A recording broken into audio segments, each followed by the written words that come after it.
And we now take you back to Polokwane at the Peter Mokaba Stadium in Limpopo, where the ANC is holding its 110th anniversary celebrations. We're now joined by our reporter, Natasha Piri, who is inside the stadium. I see there's a bit of movement there, Natasha. What's happening? Indeed, Simpiwe, there is a bit of movement and somewhat quite a hive of activity. Some branch members of the ANC here in Polokwane have actually started trickling in, and as you can see, some are dancing. Of course, they all have to adhere to those COVID-19 regulations. As you see there, you've got the ANC Women's League in the middle, and of course, they've separated branch members of the Youth League and various other branch members here. But I'm actually joined by Mr. Chipape here, who is the branch chairperson of the host region, the Peter Mokaba host region in Ward 22. He'll tell us about today, his expectations, what he expects from the president. As you know, that Peter Mokaba region is one of the regions that actually went to conference throughout December. Mr. Chipape, just tell us about the conference. How did things go? The conference was very fine. There was order. We have elected our leadership, we respect our leadership, and we're very clear on that one. So the president today, when he's going to address us, is going to give us the line of march. This event is one of the important events in the history or in the calendar of ANC. When the president speaks, we'll listen, and as branch chairperson and branch members, we'll go down to the grounds and talk to the people and deliver the service, to our people. Mr. Chipape, you talk about, the president giving marching orders to ANC members. What do you specifically want him to address? Yeah, I think we are having a challenge of corruption. Now we have got a report which the president must act on. So I think he will be able to tell us as a workforce. For example, I'm working for the Department of Education. We need to make sure that wherever we work in such a way that we deliver the service to the people. So I think he will talk about corruption, also the economy. We're not doing well in terms of economy. The economy is in the hands of the whites, and we are just, leadership or governing the country, but without resources. There is a high rate of unemployment in South Africa. The president should talk to the issue of how he can address, or the ANC can address unemployment. As is the president also of the country, he needs to have his workforce, that they will make sure that the youth, the women and the disadvantaged or previously disadvantaged are catered. ANC is the organization of ordinary members, of the poor, of the vulnerable. So it's the duty of ANC to provide better life for all without selecting black, white, Indian. Everyone in South Africa must be catered and must be accommodated. You talk about the state capture reports that was released to the public. Do you think that the reports will divide or further fragment a deeply divided ANC? Because some of your members actually implicated in that report. You see, ANC today, it's 110 years. It's because it's discipline. We have got processes in the ANC that will take place. The report will never divide the ANC. ANC will never die. ANC is here for our people. Everything will be done. Even in the past, there were challenges. Like each and every family has got its own challenges. But you address you don't move from your family or disown your father because your father is not taking care of your mother. What do? You come with processes that would correct. But the president and the NEC members, because it's not a one-party band, this organization. Even branches will talk at branch levels. Members, ordinary members, will give their views how the ANC must operate. So it will even strengthen the ANC. As a Christian, I am a Christian. They say when you are given challenges, afflictions or tribulations, they build you. God wants to take you to greater heights. Now, my view is that these challenges are going to even unite ANC stronger than before. We will emerge from this. We had many challenges, but we are ruling this country, and we are going to be smart. We know there is corruption. Yes, we'll deal with the corruption. We'll give service to our people, and we'll make sure that we don't take our people for granted. We need to provide better life for all. Thank you so much. Let me also move this conversation to a gentleman who's actually sitting next to him. I'm also told that he's a branch chairperson of one of the branches here, sir. Could you just please introduce yourself? I'm Comrade Thomas Maemo Malovela from Joe Mudisa Branch Ward 8 in Polokwane. Dr. Thomas, what are your expectations from the president today? I'd like the president to address the issue of poverty and youth unemployment. That's the thing that I think is a burning issue in the country. And then this unemployment is getting higher and higher and is destroying more and more families. Young people are now engaged in drug dealing, some are getting the grants, whereas they are still young. This issue of unemployment is a very, very big burning issue, my sister. So I think, and this thing of inequality, the economy is still in the hand of the white. And then we can't do anything without money. We can't do anything without land. This issue of land, and it's still the land is still in the hands of the whites. So we can't do anything without land. We want to empower ourselves by plowing and then get the land and then so that we can grow our economy. So we want the president to make sure that he liaises with other stakeholders in the parliament or political parties to make sure that they bring back the land to the community of South Africa, to the nation, so that every land in South Africa must be owned by the country, not individuals. So I think that's my burning issues. Thank you so much. Thank you so much, Mr. Thomas. Of course, Simpiwe, some of the views that are coming out here from the crowds here that are just eagerly anticipating that address by ANC President Cyril Ramaphosa that will take place at 1. Of course, the formal program will be kicking off at 11 a.m. But of course, there, Mr. Chimpape, the branch chairperson in Ward 22, just echoing some of those sentiments, saying that the report that was released from the State Capture Commission will not fragment the ANC. Instead, it should actually strengthen the ANC further. He also says that elements of corruption must be rooted out, echoing the sentiments of the Deputy President of the ANC, Mr. David Mabuza, who had actually said the very same thing yesterday, that corruption must be rooted out of the ANC and thugs within the ANC must be given the boot. Corruption will not be tolerated in the ANC. The ANC needs to rebuild. The ANC needs to renew itself, especially on the road to the elective conference later on. But Simpiwe and the viewers, as you do know, I'm not alone. I'm joined by my colleagues Pimani Baloyi and Samkele Masego, and of course they'll also update you on the various developments in their various areas. Pimani, what's happening on your side? Thank you so much, Natasha. Where I am, Natasha, I'm outside the new Peter Mokaba Stadium, where there's a picket ongoing by some members of the MKVA in Johannesburg, in the Johannesburg region, who drove overnight to Polokwane, and they say they arrived to the stadium at 3 a.m. and they alleged that, they were kicked out from where they wanted to enter the stadium by a police officer whom they alleged informed them he was instructed by the minister not to allow them into the event. But Natasha, these people are carrying a very disheartening story where they say they have protested several times to the offices of the ANC in Luthuli House, trying to get the ANC to listen to their three main demands, one of which is that there be a national conference and that the current structure that is leading the the Military Veterans Association, be disbanded so that there's a new conference and a new structure is put in place. Natasha, these are people who fought for democracy. They are part of the Umkhonto that fought for democracy, and they're saying it pains them to be barred from entering celebrations for the ANC's 100th birthday. But I now have one of them, Miss Irene Mabute, who was telling me a disheartening story.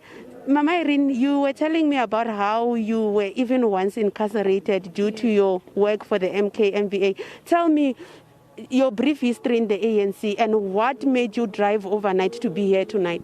today? We are here because the president, he didn't give us our answers. We demand that he answer us. We are here. We are the ones who liberated this country. Take us serious. We are not working. As I'm here, I'm doing washings for other people so I can get something to eat with my children. People who didn't do that, they are driving big cars. We are left there. We don't exist to our president or to our ministers. Please, and please is gone. We demand now our rights and what we were promised when we were in exile. ANC, you took all our things, bring them back. And we want a minister that's going to look the military veterans only, who's going to deal with our things, with our problems. Thank you so much, Ma'am Irene. We are joined by another member who also traveled overnight to the Peter Mokaba Stadium hoping to be heard. Babu Jabulan Buthelezi, take me through your reasons for traveling overnight and being, how it feels to be outside the barricades of this party. It's a very, very painful scenario, okay? I could see this lady, she's so sensitive that she even wants to drop tears. I belong to the old guards of MK. I'm one of the guys that left this country in 1976. I was 15 years of age. Very, very young.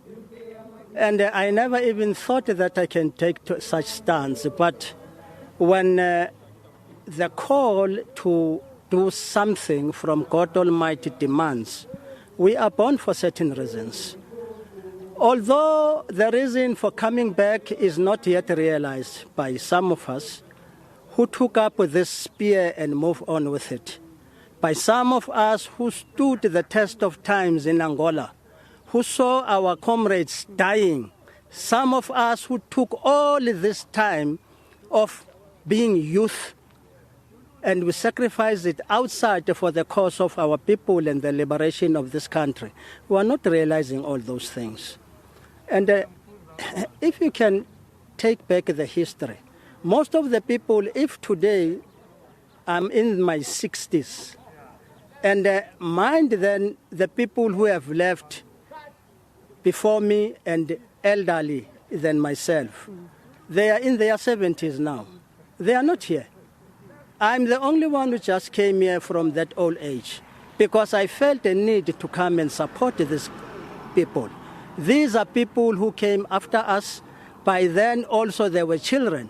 But up to today, whatever that has been demanded is not yet given. We are disbanded, one. There is no authority around us, even the pride us that we have gone out to do all these things for the country were not recognized. We are the poorest of the poor today. I mean, some of us, maybe I'm better that there's something that I'm getting from the government. And I'm thankful for that there are some things that at least government is giving us. But a number of them that are not even in the database, how do they live? And they fought for this country. And a number of us, the old guards, people are tired now of talking all the time. Thank you so much, Baba Buthelezi. That's Mr. Buthelezi, one of the people who are picketing outside the Peter Mokaba Stadium. But right now I'm going to hand to my colleague, Samkele Maseko, who's inside the stadium. Samkele? Yes, indeed, the processes are underway here inside the Peter Mokaba Stadium. ANC leaders are arriving in their numbers. One of the organizers, head of organizing at the ANC headquarters, Mayor Nomvula Mukanyane, is here. Mayor Nomvula Mukanyane, just in essence of the January 8 statement, the meaning of January 8. Many people confuse the January 8 statement as a celebration of the ANC as opposed to the content that comes out of this occasion? Thank you very much for giving us the opportunity. Indeed, January 8th, it's about the presentation of a program of action for that year. It's an annual program of action. It's a call to action of different sectors.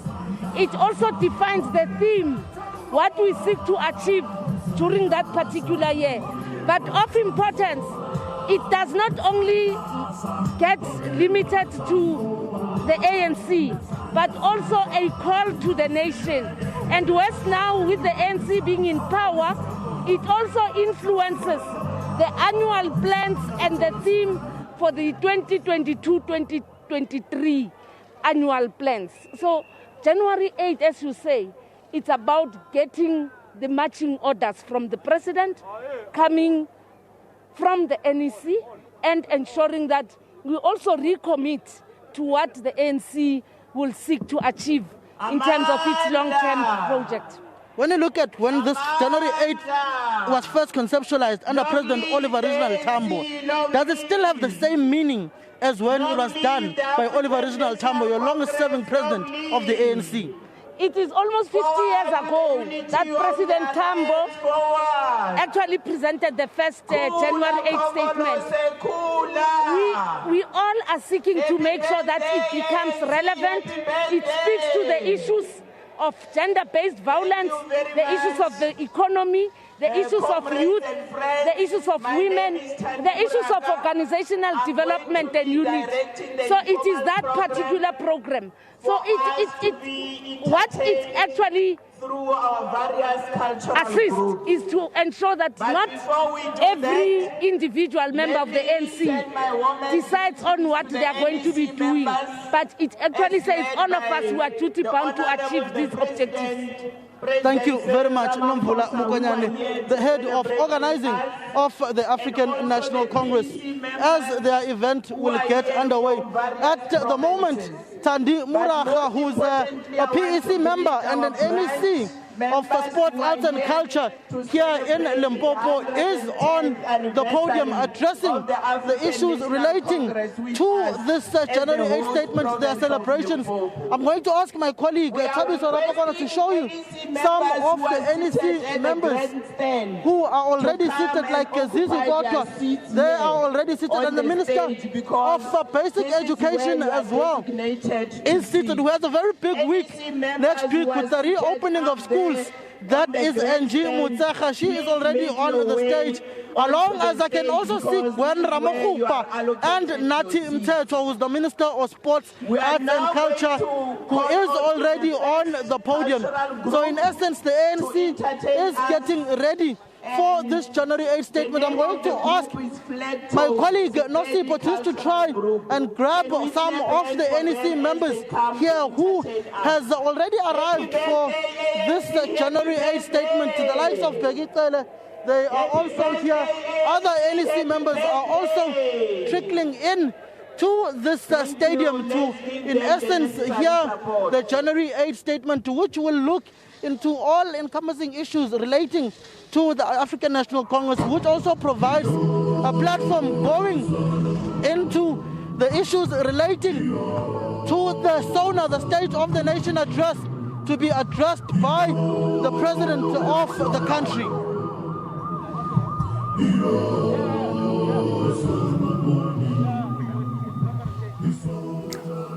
All right, our reporter there, Samgele Masego, just giving us, an overview of the celebrations of the African National Congress. ANC members and members of the public are now trickling into the Peter Mokaba Stadium, wherein the ANC will be holding its celebrations. And we know that officially the proceedings will start at 11 a.m. and at 1 p.m. President Cyril Ramaphosa will be delivering the January 8th statement. And we heard earlier on from Nomvula Mokonyane, an ANC NEC member, as well as the ANC's head of organizing, saying that the January statement is actually, a preservation of the party's program of action, in as much as it is, a celebration of the party's anniversary, but it is actually, an evolution of the party's celebration or preservation of policy. And earlier on, we spoke to Pimani Baloyi, who was in conversation with some of the members of the MKMVA who came all the way from Johannesburg